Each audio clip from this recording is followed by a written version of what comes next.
السلام علیکم ورحمۃ اللہ تعالی وبرکاتہ۔ نحمده ونصلی ونسلم علی رسولہ الکریم، اما بعد فاعوذ باللہ من الشیطان الرجیم، بسم اللہ الرحمن الرحیم۔ ان اللہ وملائکتہ یصلون علی النبی یا ایھا الذین آمنوا صلوا علیہ وسلموا تسلیما۔ اللہم صل علی سیدنا ومولانا محمد معدن الجود والکرم وآلہ الکرام وابنہ الکریم وبارک وسلم صلاۃ وسلاما علیک یا رسول اللہ صلی اللہ تعالی علیہ وسلم۔ سورہ آل عمران آیت نمبر 19 کی تفسیر ہے۔ اللہ تبارک و تعالی ارشاد فرماتا ہے، ان الدین عند اللہ الاسلام وما اختلف الذین اوتوا الکتاب الا من بعد ما جاءهم العلم بغیا بینہم ومن یکفر بآیات اللہ فإن اللہ سریع الحساب۔ بے شک اللہ کے نزدیک دین صرف اسلام ہے، اور جنہیں کتاب دی گئی انہوں نے آپس میں اختلاف نہ کیا مگر اپنے پاس علم آ جانے کے بعد، اپنے باہمی حسد کی وجہ سے۔ اور جو اللہ کی آیتوں کا انکار کرے تو بے شک اللہ جلد حساب لینے والا ہے، یعنی اعمال کا بدلہ دینے والا ہے۔ ہر نبی کا دین اسلام ہی تھا۔ یہ اس آیت کریمہ میں جو فرمایا جا رہا ہے کہ بے شک دین اللہ تبارک و تعالیٰ کے نزدیک صرف اسلام ہی ہے، یعنی پسندیدہ دین اللہ کے نزدیک اگر کوئی ہے تو وہ اسلام ہے۔ اور ہر نبی کا دین اسلام ہی تھا، کیونکہ سارے انبیاء کرام کو اللہ تبارک و تعالیٰ نے ہی مبعوث فرمایا، اور اللہ تبارک و تعالیٰ نے لوگوں کی ہدایت کے لیے ان کو ایک شریعت عطا فرمائی، تو وہ ساری شریعتیں دین اسلام ہی سے تعلق رکھتی ہیں۔ لہٰذا اسلام کے سوا کوئی اور دین بارگاہ الہی میں مقبول نہیں۔ لیکن اب اسلام سے مراد وہ دین ہے، وہ مذہب ہے جو حضرت محمد مصطفیٰ صلی اللہ علیہ وسلم لے کر آئے۔ چونکہ حضور صلی اللہ علیہ وسلم کو اللہ تبارک و تعالیٰ نے تمام لوگوں کے لیے رسول بنا کر مبعوث فرمایا۔ تمام لوگوں کے لیے کہ مطلب کیا؟ پوری کائنات کے لیے، سارے جہان کے لیے رسول بنا کر بھیجا، سارے جہان کے لیے رحمت بنا کر بھیجا ہے۔ اگلے انبیاء کرام کا حال یہ تھا کہ بعض کسی نبی کو کسی خاص علاقے کے لیے نبی بنا کر بھیجا جاتا تھا، کبھی کسی خاص قوم میں کسی کو نبی بنا کر بھیجا جاتا تھا، تو یہ سلسلہ تھا۔ کبھی کسی مخصوص زبان کے بولنے والوں میں کسی نبی کو مبعوث کیا جاتا تھا۔ لیکن ہمارے آقا کی شان یہ ہے کہ حضور پاک صلی اللہ علیہ وسلم کو اللہ تبارک و تعالیٰ نے سارے لوگوں کے لیے نبی بنا کر مبعوث فرمایا ہے۔ اب کسی خاص قوم کے لیے نہیں، کسی خاص علاقے، کسی خاص ملک کے لیے نہیں، بلکہ پوری دنیا کے لیے، سارے جہان والوں کے لیے اللہ تبارک و تعالیٰ نے آپ کو نبی بنا کر مبعوث فرمایا، اور آپ خاتم النبیین ہیں، آپ آخری نبی ہیں۔ آپ کے بعد کوئی نیا نبی نہیں آنے والا، تو کوئی نیا مذہب بھی نہیں آنے والا ہے، کوئی نیا دین، کوئی نئی شریعت بھی نہیں آنے والی۔ اب قیامت تک یہی دین رہے گا، یہی شریعت رہے گی۔ اس وجہ سے اسی شریعت اور اسی دین کی پابندی لازم اور ضروری ہے، اسی دین کو اپنانا اور اسی دین پر عمل کرنا ضروری ہے۔ اس سے پہلے انبیاء کرام کی جو شریعتیں تھیں وہ ساری کی ساری شریعتیں منسوخ ہو گئی۔ وہ جو دین لے کر آئے تھے وہ دین بھی اسلام ہی تھا، لیکن اب جو دین حضور پاک صلی اللہ علیہ وسلم لے کر آئے ہیں، اس کے آ جانے کے بعد اب کسی دوسرے نبی کی شریعت پر عمل کرنے کی اجازت نہیں ہے۔ اب حضور پاک صلی اللہ علیہ وسلم کے دین اور آپ کی شریعت پر ہی عمل کرنا ضروری ہے۔ اللہ تبارک و تعالیٰ نے آپ کو تمام لوگوں کے لیے رسول بنا کر مبعوث فرمایا، اور آپ صلی اللہ علیہ وسلم کو آخری نبی بنایا۔ تو اب اگر کوئی کسی دوسرے آسمانی دین کی پیروی کرتا بھی ہو، لیکن چونکہ وہ اللہ تبارک و تعالیٰ کے اس قطعی اور حتمی دین اور نبی کو مکمل طور پر نہیں مان رہا ہے، لہٰذا اس کا آسمانی دین پر عمل کرنا بھی مردود ہے، یعنی اللہ کی بارگاہ میں مقبول نہیں ہے، رد کر دیا جائے گا۔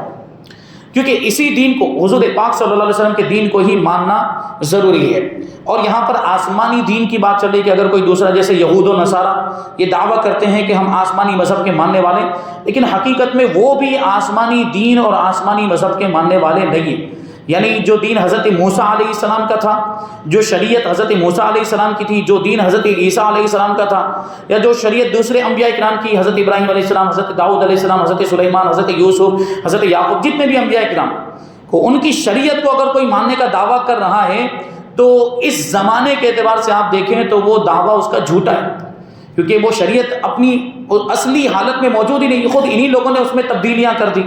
توریت میں کتنی تبدیلیاں کر دی، توریت اپنی اصلی حالت میں موجود ہی نہیں ہے، اس میں اب اپنی مرضی کے مطابق تحریفات کر دی، گھٹا بڑھا دیا گیا، تو اب اس پر عمل کرنا ممکن ہی نہیں رہا، تو آسمانی مذہب پر عمل کرنے کا دعویٰ ان کا جھوٹا ثابت ہو گیا۔ انجیل کی بھی اگر بات کریں، جس کو ابھی یہ لوگ بائبل کہتے ہیں، حضرت عیسیٰ علیہ السلام پر جو کتاب نازل ہوئی تھی، اس میں بھی کتنی زیادہ تبدیلیاں کر دی، ہر سال اس کا ایک نیا ایڈیشن آتا ہے، اس میں کچھ نہ کچھ کم زیادہ ہو جاتا ہے۔ تو یہ کیسے؟ اگر یہ آسمانی کتاب، اگر یہ اللہ کی طرف سے، بے شک جو انجیل حضرت عیسیٰ علیہ السلام پر نازل، وہ یقیناً آسمانی کتاب ہے، وہ یقیناً اللہ کا کلام ہے، لیکن یہ جو ابھی چھاپ رہی ہیں اس میں بہت کچھ انہوں نے اپنی طرف سے داخل کر دیا، بہت کچھ گھٹا دیا، بہت کچھ بڑھا دیا ہے۔ تو اب جو اگر آسمانی مذہب پر عمل کرنے کا دعویٰ بھی کرتا ہے تو وہ دعویٰ جھوٹا ہے، اور اگر مان لو کہ کہیں سے وہ صحیح سالم کتاب مل بھی جائے،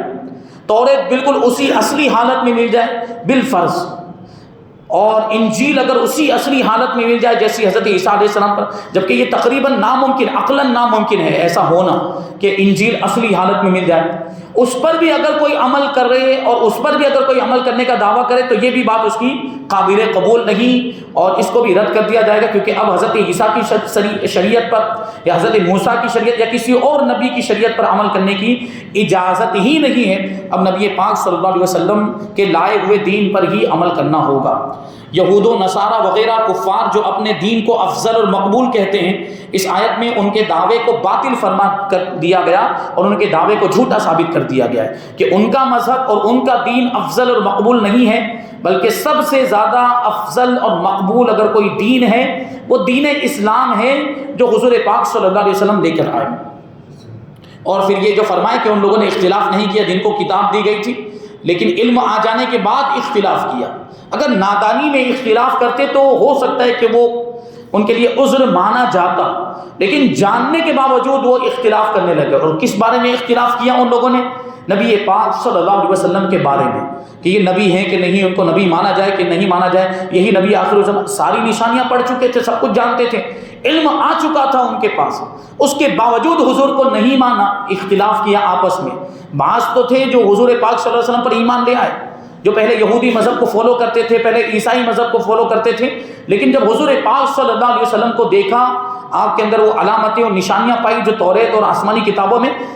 بیان کی گئی تھی، تو حضور کو جان لیا، پہچان لیا اور آپ پر ایمان لے آئے۔ لیکن کچھ دوسرے لوگ ایسے تھے کہ جاننے پہچاننے کے باوجود بھی ایمان نہیں لائے، یعنی جانا پہچانا تو لیکن مانا نہیں، اور ماننے کا نام ہی ایمان ہے، وہ ماننے کے لیے تیار نہیں ہوئے، اس لیے وہ مردود ہو گئے، اور ان پر یہ اللہ تبارک و تعالیٰ کی لعنت برسی، اور اللہ تبارک و تعالیٰ نے ان کی مذمت قرآن پاک کے اندر بیان کی۔ کہتے ہیں کہ یہ آیت کریمہ یہود و نصارہ کے بارے میں اتری جنہوں نے اسلام کو چھوڑ دیا اور سید الانبیاء محمد مصطفیٰ صلی اللہ علیہ وسلم کی نبوت میں اختلاف کیا، اور یہ اختلاف بھی علم کے بعد کیا، کیونکہ وہ اپنی کتابوں میں حضور پاک صلی اللہ علیہ وسلم کی نعت و صفت دیکھ چکے تھے، اور انہوں نے پہچان لیا تھا کہ یہی وہ نبی ہیں جن کی کتب الہیہ میں خبر دی گئی، آسمانی کتابوں میں خبر دی گئی ہے، لیکن اس کے باوجود انہوں نے ماننے سے انکار کر دیا، اور اس انکار و اختلاف کا سبب ان کا حسد تھا، جلن کی وجہ سے، اور دنیاوی منافع کی تماتی، یعنی دنیاوی نفع حاصل کرنے کی لالچ میں ان لوگوں نے ایسا کیا۔ دو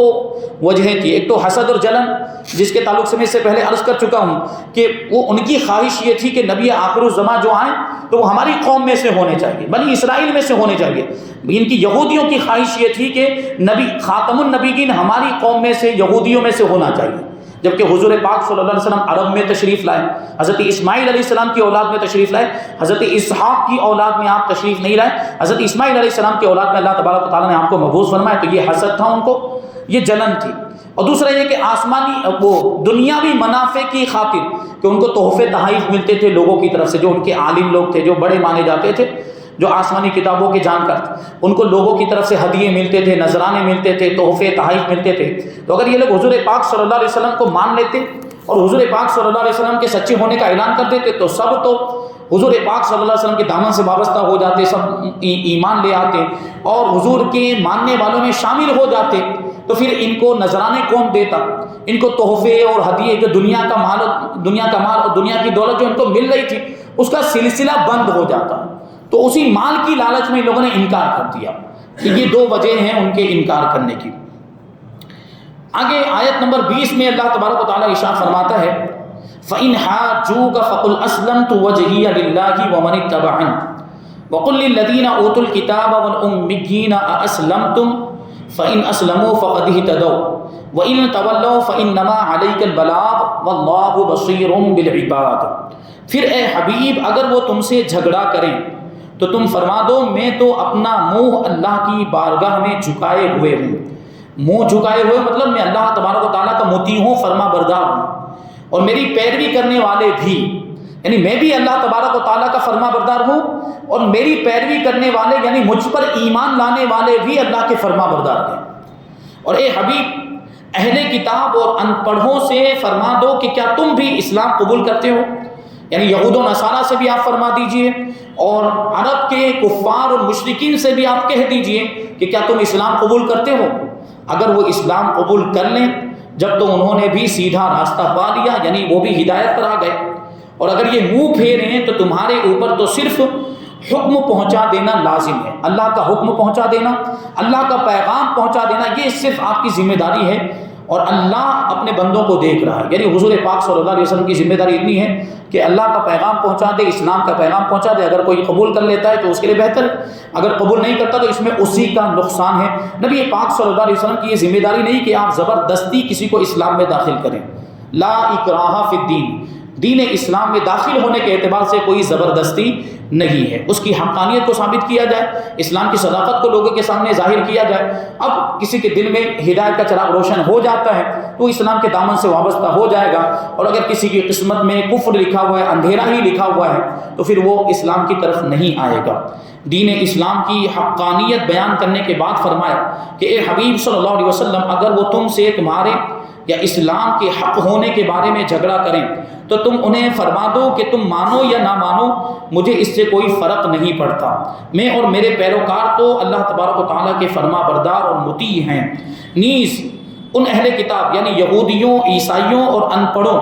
یعنی ان پڑھ اہل کتاب اور مشرکوں سے مزید یہ بھی فرما دو کہ کیا ہماری طرح تم بھی اسلام قبول کرتے ہو؟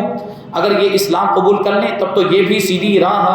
پہ ہو جائیں گے، سیدھی راہ والے ہو جائیں گے، لیکن اگر یہ اسلام قبول کرنے سے منہ پھیریں تو تمہاری شان میں کوئی فرق نہیں پڑتا اور نہ تمہارے اجر و ثواب میں کوئی کمی واقع ہوتی ہے، کیونکہ تمہارے اوپر تو اللہ تبارک و تعالیٰ کی طرف سے صرف اتنی ذمہ داری ہے کہ تم اللہ تبارک و تعالیٰ کا حکم انہیں پہنچا دو، بقیہ ان کا معاملہ اللہ تبارک و تعالیٰ کے حوالے کر دو۔ اللہ تبارک و تعالیٰ انہیں اور اپنے سب بندوں کو دیکھ رہا ہے، وہ کیا کام کر رہے ہیں، ان کے عمل کیا ہے، اچھا عمل برا عمل سب پروردگار دیکھ رہے ہیں، اور سب کو ان کے اعمال کے مطابق اللہ تبارک و تعالیٰ بدلہ دے گا، اچھے اعمال کا اچھا بدلہ، برے اعمال کا برا بدلہ۔ آیت نمبر 21 میں اللہ تبارک و تعالیٰ ارشاد فرماتا ہے ان الذین یکفرون بآیات اللہ ویقتلون النبیین بغیر حق ویقتلون الذین یأمرون بالقسط من الناس فبشرہم بعذاب علیم۔ بے شک وہ لوگ جو اللہ کی آیتوں کا انکار کرتے ہیں اور نبیوں کو ناحق شہید کرتے ہیں اور انصاف کا حکم دینے والوں کو بھی قتل کر دیتے ہیں، انہیں دردناک عذاب کی خوشخبری سنا دو۔ اب دردناک عذاب کوئی خوشخبری والی بات ہے، لیکن یہ ان کے لیے تحکم کے طور پر ارشاد فرمایا گیا، یعنی گویا کہ اللہ تبارک و تعالیٰ ان کو اور زیادہ حسرت دلا رہا ہے کہ عذاب تو ہے لیکن عذاب کی خوشخبری دو تاکہ ان کو افسوس پر افسوس ہو، حسرت پر حسرت ہو۔ ان کی حالت کا یہ گویا کہ ایک اعتبار سے تحکم ہے۔ تو یہاں بنی اسرائیل کے 3 جرائم کا بیان کیا گیا، 3 جرموں کا بیان کیا گیا۔ ان کا پہلا جرم یہ تھا کہ وہ اللہ تبارک و تعالیٰ کی آیتوں کا انکار کر دیتے تھے۔ آیتوں کا یعنی چلو پوری کتاب کا انکار تو نہیں بھی کرتے، لیکن جو آیتیں توریت کی آیتیں یا کسی دوسری آسمانی کتاب کی جو آیت ہوتی جو ان کے مزاج کے مطابق نہیں ہوتی، جو ان کو سخت لگتی، دشوار لگتی، جس پر عمل کرنا ان کے لیے مشکل ہوتا، تو اس کا انکار کر دیتے تھے۔ اور دوسرا ان کا جرم یہ تھا کہ انبیاء کرام کو معاذ اللہ انہوں نے شہید کیا۔ وہ کتنے انبیاء کرام کو شہید کیا اس کو بھی آگے بیان کریں گے، اور یہ بات آپ کو معلوم ہونی چاہیے، معلوم نہ ہو تو اس کو ذہن میں رکھ لیں، معلوم کر لیں کہ کسی بھی نبی کو قتل کرنا یہ کفر ہے۔ نبی کو قتل کرنے کی وجہ سے آدمی کافر ہو جاتا ہے، کیونکہ نبی اللہ تبارک و تعالیٰ کی طرف سے نبی بنا کر بھیجا جاتا ہے، وہ اللہ تبارک و تعالیٰ کی طرف سے مبعوث ہوتا ہے، اس کو یہ ذمہ داری سونپی جاتی ہے، اور اس کو قتل کرنا معاذ اللہ یہ اللہ کی مرضی کے خلاف کام ہوا، اس وجہ سے اس کو کفر لکھا۔ اور تیسرا جو جرم تھا وہ یہ کہ انصاف کا حکم دینے والوں کو بھی ان لوگوں نے قتل کیا، یعنی جو ان کے درمیان انبیاء کرام کے علاوہ دوسرے جو لوگ تھے، عبادت گزار نیک لوگ، متقی پرہیزگار ایمان والے لوگ تھے، وہ ان کو اچھائیوں کا حکم دیتے تھے، برائیوں سے روکتے تھے، تو ان کو بھی قتل کرتے تھے۔ یعنی ان کو یہ بھی برداشت نہیں تھا۔ دیکھیں انبیاء کرام کو بھی قتل کرنے کی سب سے بڑی وجہ یہی تھی کہ انبیاء کرام ان کو توحید کی طرف بلاتے تھے، شرک سے ان کو بچاتے تھے، اور اللہ تبارک و تعالیٰ کی عبادت اور اللہ تبارک و تعالیٰ کو راضی کرنا، یہ سب اسی کی وہ دعوت دیا کرتے تھے، اسی کی وہ تبلیغ کرتے، اور یہ ساری چیزیں ان کو ناپسند تھی۔ وہ گناہوں کو چھوڑنا نہیں چاہتے تھے، وہ کفر و شرک کو چھوڑنا نہیں چاہتے تھے، غلط کاموں کو چھوڑنا نہیں چاہتے تھے، اس لیے انبیاء کرام کو قتل کر دیا۔ انبیاء کرام کے علاوہ جو دوسرے لوگ بھی ایمان والے ان کو روکتے تھے غلط کاموں سے، تو ان کو بھی قتل کر دیا، کیونکہ ان کو یہ ساری چیزیں برداشت نہیں تھی۔ تو یہ ذکر کیا گیا۔ چنانچہ بنی اسرائیل نے ایک مرتبہ صبح کے وقت 43 نبیوں کو شہید کیا تھا، 43 انبیاء کرام کو۔ سوچے کتنا بڑا جرم ہے، 43 انبیاء کرام کو، ایک نبی کو قتل کرنا کفر ہے، 43 انبیاء کرام کو قتل کیا، تو اس کا کیا انجام ہوگا یہ سوچیں آپ، اس کا اندازہ لگائیں۔ تو یہ بات بیان کی گئی، اور بعض اس میں روایتوں میں آیا ہے کہ ان کو بعض بنی اسرائیل کے افراد ایسے تھے، ان کو خود بھی نہیں پتا تھا کہ ہم اس نبی کو کیوں قتل کر رہے ہیں، بلا وجہ۔ جو یہاں پر بغیر حق کہاں ہے، ناحق قتل کیا، یعنی ظاہر سی بات ہے، تو جو نبی ہوتا ہے تو بے قصور ہوتا ہے، نبی تو گناہوں سے بھی معصوم ہوتا ہے، نبی سے تو گناہ بھی نہیں ہو سکتا، تو نبی تو مجرم ہو ہی نہیں سکتا، نبی قتل کیے جانے کا حقدار ہو ہی نہیں سکتا، تو نبی کو جو قتل کرے گا تو ناحق ہی قتل کرے گا۔ لیکن اس کے باوجود یہ بات بھی بیان کی گئی کہ بنی اسرائیل میں جو قتل کرنے والے لوگ تھے ان میں سے کتنوں کو نہیں پتا تھا کہ ہم کیوں قتل کر رہے ہیں، بس وہ سب جا رہے ہیں قتل کرنے کے لیے، تو ہم بھی، ان کو وجہ نہیں معلوم تھی کہ نبی کو کیوں قتل کیا جا رہا ہے۔ دیکھیے وجہ معلوم نہ ہونے کے باوجود ایسے بھی قتل کیا ہے ان لوگوں نے، کتنا سخت حکم ہوگا ان کا اور کیسا انجام ہوگا سوچیں۔ تو پھر جب ان میں سے 112 عابدوں نے، عبادت گزاروں نے اٹھ کر انہیں نیکیوں کا حکم دیا اور برائیوں سے منع کیا، تو اسی روز شام کو انہیں بھی ان لوگوں نے قتل کر دیا، یعنی ان کو بتایا کہ تم نے بہت غلط کام کیا، نبیوں کو قتل کیا، تو ان کو بھی وہ جو انصاف کا حکم دے رہے تھے، اچھی بات کا حکم دے رہے تھے، ان لوگوں کو بھی، وہ تقریباً 112 حضرات تھے، ان کو بھی ان لوگوں نے قتل کر دیا۔ اس آیت میں نبی کریم صلی اللہ علیہ وسلم کے زمانے کے یہودیوں کی مذمت اور برائی اس لیے ہے کہ وہ اپنے آبا و اجداد کے ایسے بدترین فعل سے راضی تھے، یعنی حضور پاک صلی اللہ علیہ وسلم کے زمانے میں جو یہودی تھے انہوں نے یہ کام نہیں کیا تھا، انہوں نے نبیوں کو قتل نہیں کیا، ان کے باپ دادا نے کیا تھا، یہ سب یہ جو جرم ہے، یہ جرائم ان کے باپ دادا نے کیے تھے، لیکن ان کی بھی برائی کی جا رہی ہے۔ جو حضور کے زمانے میں یہودی موجود تھے ان کی بھی مذمت بیان کی جا رہی، کیوں؟ کیونکہ وہ اپنے آبا و اجداد، اپنے باپ دادا کے اس عمل پر راضی تھے اور خوش ہوتے تھے، بلکہ فخر کرتے تھے ان کی اولاد ہونے پر، جبکہ ان کے لیے لازم اور ضروری کیا تھا کہ اس سے برات کا اظہار کرتے کہ انہوں نے جو غلط کام کیا ہمارا اس سے کوئی تعلق نہیں، اور نبی پاک صلی اللہ علیہ وسلم پر ایمان لاتے تو قابل تعریف ہو جاتے، لیکن انہوں نے ایسا نہیں کیا، اس لیے قابل مذمت ہو گئے، ان کی برائی کی گئی۔ آگے اللہ تبارک و تعالیٰ ارشاد فرماتا ہے اولئک الذین حبطت اعمالهم فی الدنیا والآخرہ وما لهم من ناصرین، یہی وہ لوگ ہیں جن کے اعمال دنیا اور آخرت میں برباد ہو گئے اور ان کا کوئی مددگار نہیں۔ اب دنیا اور آخرت میں برباد ہونے کا کیا مطلب؟ یعنی دنیا میں بھی اس کا کوئی فائدہ نہیں ملنے والا۔ اگر ان لوگوں نے بالفرض کوئی اچھا عمل کیا بھی ہوگا جو بظاہر نیک کام ہو، لیکن کفر کی وجہ سے کوئی اچھا عمل یا کوئی دیکھنے میں نیک کام لگنے والا وہ بھی ان کو کام نہیں آنے والا، کفر کی وجہ سے سارے اعمال ضائع ہو جاتے ہیں، سارے اعمال برباد ہو جاتے ہیں۔ تو فرمایا گیا کہ اس آیت سے معلوم ہوا کہ انبیاء کرام علیہ الصلوۃ والسلام کی بارگاہ میں بے ادبی کفر ہے، انبیاء کرام کی بارگاہ میں بے ادبی کرنا، ان کی شان میں گستاخی کرنا یہ کفر ہے،